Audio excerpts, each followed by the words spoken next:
el deseo y la culpa. 1. Un día sucede la distancia. Un día ya lejano acontece aquel extrañamiento, ese desasosiego ante la sociedad, ante el mundo. Un día nos abraza la inconsistencia de las cosas. Incluso nuestros seres más entrañables se nos tornan ajenos. Nos miramos en el espejo retrovisor y vemos huir a la niñez con saltos de rayuela hacia un sitio pretérito que más tarde será el nido donde abrigaremos lo más caro de nuestra existencia. Me pregunto si es inevitable esta sucesión de acontecimientos que va asignando nuestra vida. Si prevalece un destino, o el destino es un mandato que nuestra fragilidad inconsciente asume como insoslayable. Deseamos huir entonces hacia atrás, tomar el cauce del regreso, pero la corriente sigue. El espejo va poniéndonos de frente a una nueva realidad que al tiempo que nos maravilla, nos aterra. El cuerpo de la adolescencia entra en acción con su vértigo. Alma y cuerpo en su vorágine no logran encontrarse y de ese espacio vacío nace el desasosiego. Al recordar esos tiempos, toda mi alma se ensombrece. Desearía caer en una dulce amnesia que la resguarde del sufrimiento. Pero el tiempo de nuestro interior no es el tiempo de los días. Dentro de nosotros habitan todas las edades, todos los escenarios y personajes que hemos amado y padecido. Y sea tal vez el inicio de la adolescencia por esa unión de inocencia, intensidad y desafío, la que con mayor ferocidad se graba en nuestra memoria.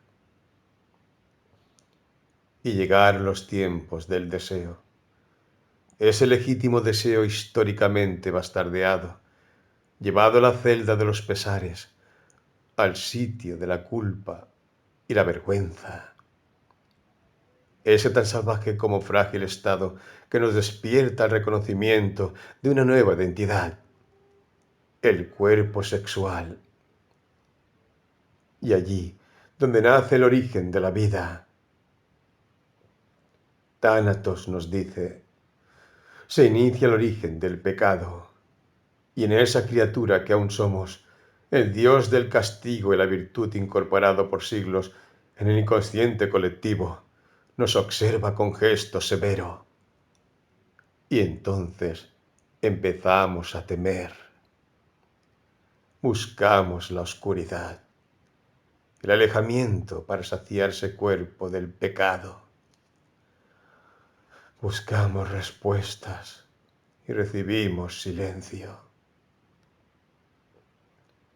Vamos por la vida con nuestra marcha despareja, tanteando el porvenir, torpes con las alas agitadas, que no avistan un cielo lo suficientemente alto para que podamos ejercer el dominio del vuelo. Debería detenerme aquí. Algo me implora detenerme, dejar todo este andrajo de acontecimientos en puntos suspensivos. Pero la literatura en todas sus formas debe ser valiente y más aún, legítima, si quiere dar al lector un verdadero legado, un espacio de verdad donde pueda tender la mano temblorosa y saber que desde aquí, en el devenir de las letras, otra mano se alarga para sostenerlo. De todos modos, deberé apelar a los recursos que me otorga la ficción, ya que lo autobiográfico corre el serio riesgo de sucumbir en una letanía de autocompasión. Y la verdad es que todo sucede en un punto de distancia que ya no nos pertenece. aunque seamos hijos de sus acontecimientos.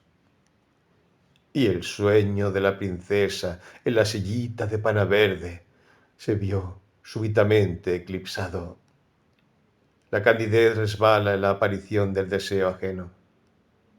En ese punto donde el amor o el ensueño del amor es un invento que creamos porque nuestra naturaleza tiende hacia lo ideal, porque no imaginamos o no queremos imaginar que ese tiempo idealizado puede morir en un soplo, en un acontecimiento súbito, en una revelación inesperada de la realidad.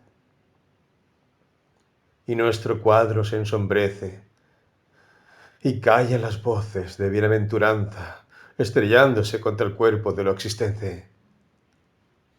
Aquello que ahora repta en vez de volar, ese nudo que comienza a hacerse en la garganta cuando descubrimos que no somos protagonistas, que no somos hacedores de nuestra vida, que la verdad, la justicia, el amor, aquella construcción perfecta, hijas del arete platónico, esas virtudes tan nombradas pero jamás comprendidas, sucumben en la vana complejidad de la humana soberbia y, aunque en el fondo tal vez ya hace tiempo nuestro ser lo comprenda, nos negamos a admitirlo.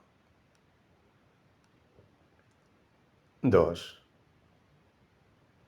Podría iniciar este relato en primera persona e incitar la morbosidad folletinesca tan en boga, nuestra vernácula cultura violatoria, ese goce del chisme que se basa en captar el lado errante de nuestro prójimo.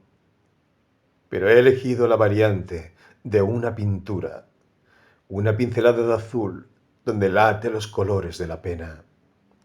Si es que podemos darle un color específico a este estado. Yo diría que crepita con hojas otoñales, que prontamente se enlodarán bajo el gris de la lluvia. A lo lejos, el telón de la memoria se abre y veo la pequeña figura de una jovencita de 13 años que camina con paso inseguro por las cercanías del botánico. Viste un uniforme de colegio, pollera a cuadros, camisa y corbata. Noto que se ha remangado. Suspira y se detiene vacilante. Está pálida. En su semblante se perfilan los rasgos de la melancolía que ha venido tal vez para quedarse ya.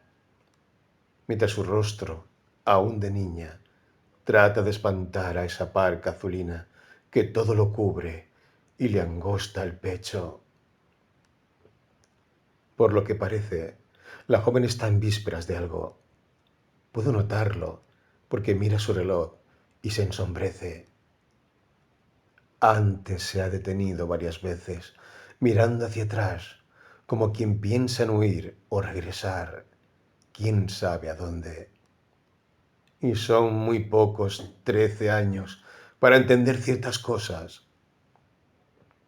Así se me revela el cuadro de esa caminata por el botánico. Aquella mañana no ha ido al colegio. Teme no poder enfrentar las miradas de sus compañeras. Su ansiedad es tan evidente que no podía disimularla ante nadie. Por eso ha optado por ponerse el uniforme y tomar otro rumbo, tal vez para pensar, para tratar de ordenar aquel caos de emociones que se precipitan en su interior y armarse de valor ante aquel paso irremediable que está por dar. De allí en adelante, eso lo comprende muy bien. Ya no será la misma. Antes buscó palabras fraternas, respuestas sobre lo que debe hacerse y no, pero solo tuvo un lacónico silencio. Era una maravillosa tarde de abril, pero para ella todo comenzaba a eclipsarse.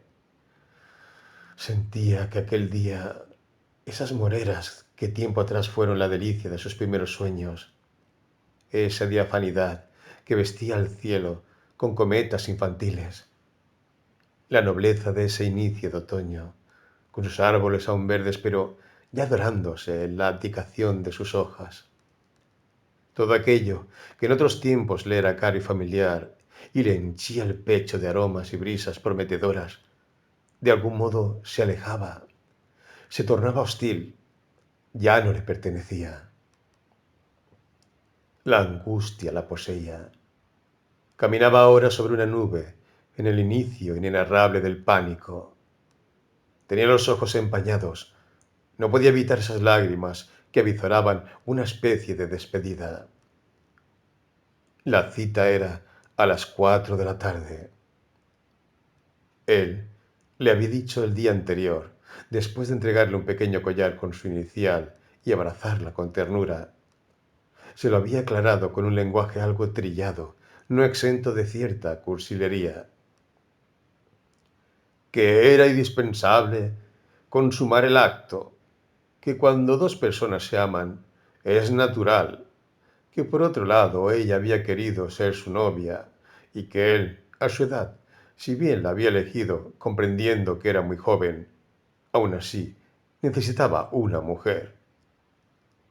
De otro modo, agregó, con un gesto teatral, sería inevitable la ruptura. Sus 18 años merecían una relación madura acorde a sus necesidades.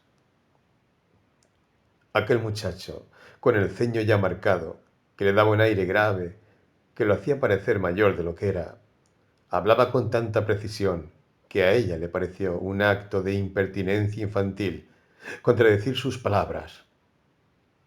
Por otro lado, no se atrevía a explicarle su ausencia de deseo en este punto. La lejanía que el acto sexual significaba para ella, si bien conocía, más retóricamente que desde su imaginario, el rito de la ancestral desfloración. Aquello no se condecía con el goce que había empezado a ondular en suave ascenso, entrando en su cuerpo con sutiles estados de fascinación en ocasiones y otras como salvajes puntos de ardor que aceleran sus latidos y la dejaban exhausta, llena de perplejidad. De nada habían servido las explicaciones teóricas que recibiera, siempre refiriendo en términos neutros una especie de fisiología sexual, fuera de todo compromiso vital, alejando los fantasmas de la culpa con el lenguaje neutro de la retórica. Una especie de compendio de causas, efectos, etc. Más que un relato fraternal de experiencias íntimas con las que podía sosegarse, romper el silencio al que sus temores la arrojaban. Y bien así trataba de unir en su pensamiento las palabras de su amado. Para ella, un hombre con mayúsculas, cuya madurez y virilidad por unos meses le habían hecho sentir como una bendecida princesa. El hermano mayor de su mejor amiga. Nunca habría imaginado tener el privilegio de que se fijara en ella. Sin embargo, él se fijó y le llenó de lisonjas, paseos, dulces caricias que por esos breves tiempos la transportaron al cenit de la existencia, allí donde encuentra el alma el ideal de sus sueños. Llegó puntual. Nadie a quien preguntar si aquello estaba bien o mal. Solo silencio. Y aceptó las reglas, imaginando que así estaba dictado, que no había más posibilidades que ceder para no ser abandonada. Él le abrió la puerta antes de que tocara el timbre. Solo al oír sus pasos en la escalera. La casa estaba en penumbras. Le pidió que hablara bajo y luego la invitó a sentarse en el sofá del living, después sobre su falda. Ella aceptó. No tenía capacidad de reacción. Comprendió que no actuaba desde sí. Por el contrario, era llevada por una vorágine que no podía detener. Miedo, culpa y vergüenza se unían en ese mareo feroz. aquel que nos angosta la garganta y que nos abisma el pecho. Él la miró con paternal ternura mientras la conducía al cuarto. Una vez allí, y con gesto de hombre experimentado, le entregó unos óvulos. Su tono se había vuelto más imperativo. Para que no te embaraces, ¿viste? Te va a doler un poquito. Pero vos no grites, que está mi vieja. Mordé la almohada. Eso fue todo lo que dijo. Luego la acostó en la cama, le ordenó que se desvistiera y la acorraló con su cuerpo. Al menos eso sintió ella. De este modo, sin más ceremonia, comenzó el atávico ritual de la desfloración. En un segundo los dioses cayeron al abismo. El príncipe se arrancó la máscara y mostró su rostro deforme que ella creyó divisar en la oscuridad, aterrada, mientras aquel hombre, que súbitamente se le había vuelto un desconocido, la penetraba sin pausa, sin tener en cuenta su dolor y ahora su asco, porque debía callar y morder la almohada. Y aquel que los primeros meses fue en sueño y sosiego, cayó como el espejismo de un horrendo titán, para no regresar jamás de las profundidades del Tártaro, profundidad abismal a la que ahora ella también era arrojada. A lo lejos, una voz cantaba: Tú y yo, en el mundo del más allá, una verdad seremos. Recordar ese momento me llena aún de un pesar tan hondo que todo relato naufraga ante esa intensidad imposible de describir. Solo agregar que aquella música ha quedado grabada a fuego en mi espíritu, en lo más profundo, y que a través de ella percibo la niebla de la vida, la inmensa pena de aquella niñez que nos abandona para siempre, la certeza de que ya no habrá más una ribera, ni un horizonte donde el tiempo se detenga en una migración de corazones. Recuerdo de qué modo y con qué potencia quería abandonarme en ese más allá, pero sola. Intensamente buscaba diluirme para siempre en esa eternidad azul, donde ya nada ni nadie pudiera herirme. Así nació la mujer, y por gracia de la providencia, poco después, la poeta. De tal modo que como la aventura fortalece el inicio de nuestra raíz, el infortunio trae aparejado un hermano gemelo de signo contrario, la rebeldía. En ese desafío de seguir existiendo, pero ya no como aquella quimera que soñábamos. Se trata ahora de instalar los sueños adentro del propio corazón. Y esa conjugación de ideales perdidos vuelve por milagro de nuestra esencia vital a renacer en la poética. 4. Corría el año 73. Nuevos vientos soplaban. El ordimbre social, luego de la opresión militar que nos precediera, se abrían de nuevo los cafés, las antiguas polémicas como aquellas de Boedo y Florida. Y fue por ese tiempo que una mano bienhechora trajo ante mí al entrañable poeta Raúl González Tuñón.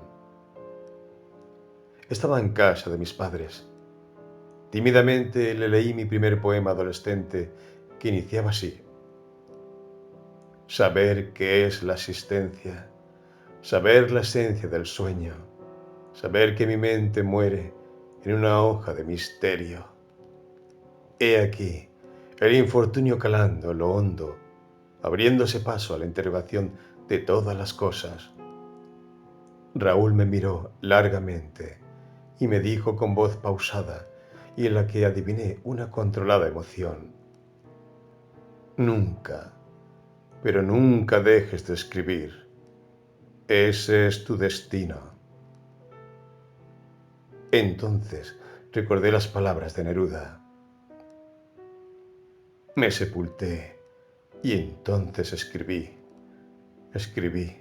solo para no morirme.